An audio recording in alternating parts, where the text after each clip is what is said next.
अस्सलामु अलैकुम वरहमतुल्लाहि वबरकातुहू। अल्हम्दुलिल्लाहि रब्बिल आलमीन वस्सलातु वस्सलामु अला नबिय्यिना मुहम्मदिन व अला आलिहि व सहबिहि अजमईन व बाद। अज़ीज़ तलबा, इससे पहले आप लोगों को बताया गया था कि इसमें गैर मुतमक्किन वो इसमें होता है जो मबनी अस्ल के मुशाबे होता है, मबनी अस्ल की तरह से होता है। यानी वो इसमें या तो फ़ेल माज़ी की तरह से होता है, या अम्र हाज़िर मारूफ़ की तरह से होता है, या हुरूफ में से किसी हर्फ की तरह से होता है। लिहाजा उसका एराब नहीं बदलता है, उस पर एक ही एराब आता है, वो मबनी होता है। चाहे उससे पहले रफ़ा देने वाला कोई आमिल आए, या नसब देने वाला कोई आमिल आए, या जर देने वाला कोई आमिल आए, कोई भी आमिल आए उसका एराब नहीं बदलता है। तो आज के दर्स में इंशाअल्लाह ताला हम उसी इसमें गैर मुतमक्किन या इसमें मबनी की किस्में पढ़ेंगे। तो पढ़ने से पहले आपकी किताब में देख लेते हैं क्या लिखा हुआ है। इसमें गैर मुतमक्किन या इसमें मबनी की 8 किस्में हैं। कौन कौन सी 8 किस्में हैं? उन 8 किस्मों में से पहली किस्म है नंबर 1 इसमें ज़मीर। इसमें ज़मीर की तारीफ़ क्या है? वो इसमें है जो मुतकल्लिम या मुखातब या गाइब पर दलालत करे। मिसाल क्या है? जैसे अना मैं, अंता तू, हुवा वो। तो अभी आपने अपनी किताब में पढ़ा कि इसमें गैर मुतमक्किन या इसमें मबनी की कुल 8 किस्में हैं। कौन कौन सी 8 किस्में हैं वो इंशाअल्लाह ताला हम बाद के दुरूस में एक एक करके सब पढ़ेंगे। फ़िलहाल के लिए बताया गया है कि पहली किस्म है इसमें गैर मुतमक्किन की इसमें ज़मीर। और इसमें ज़मीर किसको कहा जाता है उसकी तारीफ़ दी गई है कि ऐसे इसमें को कहा जाता है जो मुतकल्लिम या मुखातब या गाइब पर दलालत करे। इसमें ज़मीर उस इसमें को कहा जाता है जो या तो मुतकल्लिम पर दलालत करे, या मुखातब पर दलालत करे, या गाइब पर दलालत करे। जैसे उसकी मिसाल दी गई है, जैसे आना, आना का माना है मैं, हुआ का माना वो, अंता का माना तू। तो ये इसी चीज़ को इसमें ज़मीर कहा जाता है। इसमें ज़मीर को इसमें ज़मीर क्यों कहा जाता है? इसमें ज़मीर को इसमें ज़मीर कहने का मकसद ये है क्योंकि ज़मीर का माना होता है पोशीदा। ज़मीर का माना पोशीदा, वो चीज़ जो कि छुपी हुई हो, जो चीज़ ज़ाहिर ना हो, उसको ज़मीर कहा जाता है। और इसमें ज़मीर के इस्तेमाल करने का मकसद भी होता है पोशीदा करना, छुपाना। उसकी मिसाल जैसे अगर किसी का नाम है हामिद, उसके बारे में हमें कहना है कि हामिद गया, हामिद ने खाना खाया, हामिद देख रहा है, तो हर जगह हम हामिद हामिद नहीं कहेंगे, बल्कि पहली मर्तबा तो हम उसका नाम लेंगे कि हामिद गया, उसके बाद फिर हम कहेंगे वो देख रहा है, उसने खाना खा लिया, वो पढ़ रहा है, वो चला गया।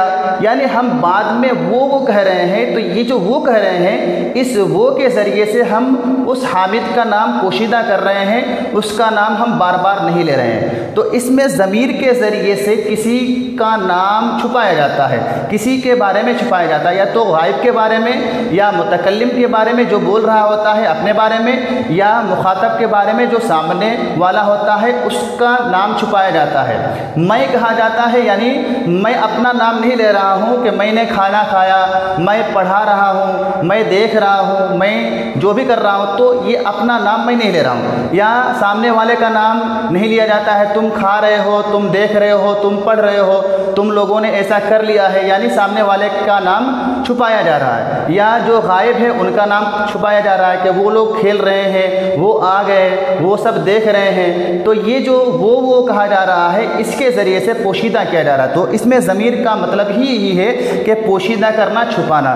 तो इसमें ज़मीर की जो तारीफ़ आपकी किताब में दी गई है कि इसमें ज़मीर वो इसमें है जो या तो मुतकल्लिम के बारे में बताए, मुतकल्लिम पर दलालत करे, या मुखातब पर दलालत करे, सामने वाले पर दलालत करे, या गायब पर दलालत करे।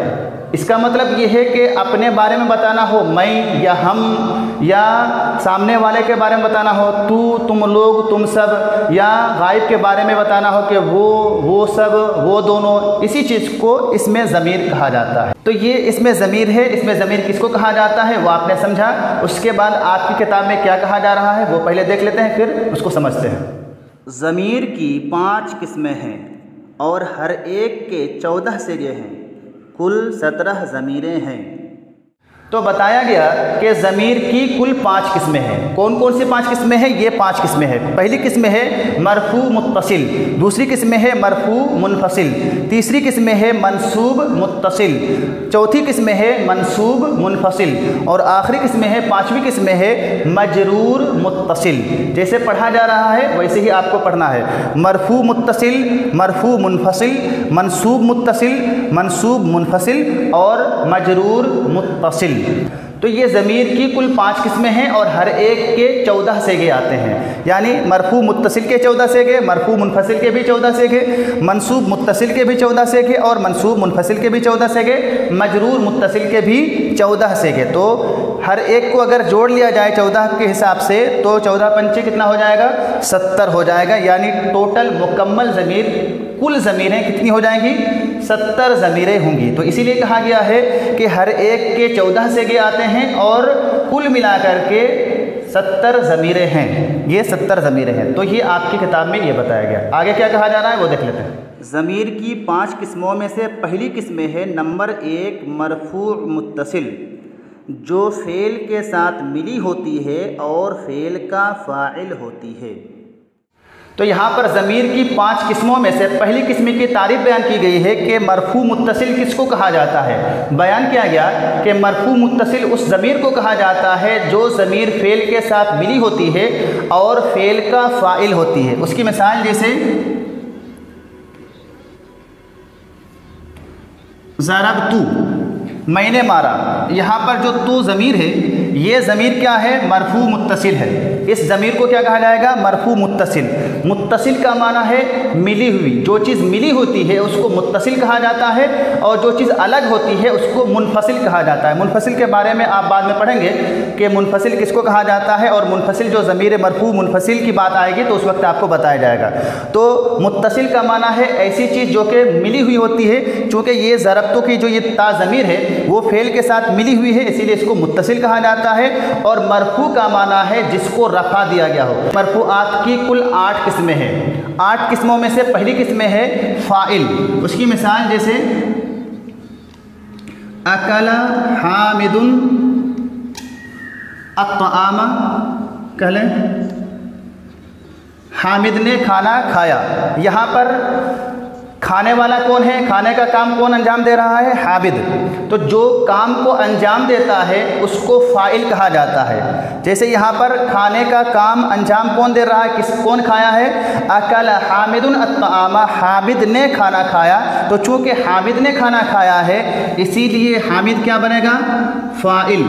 جو بھی کام کرنے والا ہوتا ہے اس کو فاعل کہا جاتا ہے، اور جو فاعل ہوتا ہے وہ کیا ہوتا ہے؟ مرفوع ہوتا ہے، اس پر رفع آتا ہے، اس کو رفع دیا جاتا ہے۔ جیسے یہاں پر حامدن کو حامدن کہا جا رہا ہے، دال پہ پیش دیا جا رہا ہے، اس کو رفع دیا جا رہا ہے۔ اور جو جس پہ کام پڑتا ہے، جس پر کام واقع ہوتا ہے اس کو مفعول کہا جاتا ہے۔ جیسے یہاں پر الطعام ہے، اس پہ کام پڑ رہا ہے، اس پہ کام واقع ہو رہا ہے، اسی لیے الطعام کو کیا کہا جائے گا؟ مفعول کہا جائے گا۔ جس پہ کام واقع ہوتا ہے، چونکہ حامد نے کھایا ہے، کس چیز کو کھایا ہے؟ کس پہ کام پڑا ہے؟ الطعام پہ پڑا ہے، لہٰذا الطعام کو کیا کہا جائے گا؟ مفعول کہا جائے گا۔ اور جو مفعول ہوتا ہے وہ منصوب ہوتا ہے، اس پر نصب آتا ہے۔ تو حامد فاعل ہے، یہ مرفوع ہے، اور الطعام مفعول ہے، اس پہ کام پڑ رہا ہے اور یہ منصوب ہے۔ تو جو مرفوعات کی 8 قسمیں ہیں ان میں سے پہلی قسم ہے فاعل، وہ مرفوع ہوتا ہے۔ تو کہا جا رہا ہے کہ جو ضمیر مرفوع متصل ہوتی ہے وہ فعل کا فاعل ہوتی ہے۔ یہ بھی فاعل ہے، میں نے مارا، ضربتوں کا معنی ہے میں نے مارا۔ تو مارنے کا کام کون انجام دے رہا ہے؟ میں انجام دے رہا ہوں، چونکہ یہ کام میں کر رہا ہوں اسی لیے میں فاعل ہو جاؤں گا۔ ضربتوں میں جو تو ضمیر ہے وہ فاعل بن رہی ہے۔ جیسے اکلا حامدن میں حامد فاعل ہے، ویسے ہی ضربتوں میں تو ضمیر فاعل ہے، یہ بھی مرفوع ہے۔ جیسے یہ مرفوع ہے حامدن، ویسے ہی یہ تو ضمیر بھی مرفوع ہے۔ تو جو ضمیر مرفوع ہوتی ہے اور متصل ہوتی ہے، ملی ہوئی ہوتی ہے، اس کو ضمیر مرفوع متصل کہا جاتا ہے، اور یہ ضمیر کی پہلی قسم ہے ضمیر مرفوع متصل۔ تو تعریف جو دی گئی ہے وہ یہ کہ ضمیر مرفوع متصل اس ضمیر کو کہا جاتا ہے جو فعل کے ساتھ ملی ہوتی ہے اور فعل کا فاعل بنتی ہے، جیسے ضربتو میں تو ہے، ضربتا میں تا ہے، ضربتی میں تی ہے، ضربتما میں تما ہے، ضربتنا میں تنا ہے، اور جو بھی ضمیر ہو، ضربنا میں نا ہے، تو اس ضمیر کو ضمیر مرفوع متصل کہا جاتا ہے۔ تو یہ آج کا ہمارا سبق پورا ہوا، باقی جو چیزیں رہ گئی ہیں انشاءاللہ تعالی ہم اسے بعد میں پڑھیں گے۔ السلام علیکم ورحمۃ اللہ وبرکاتہ۔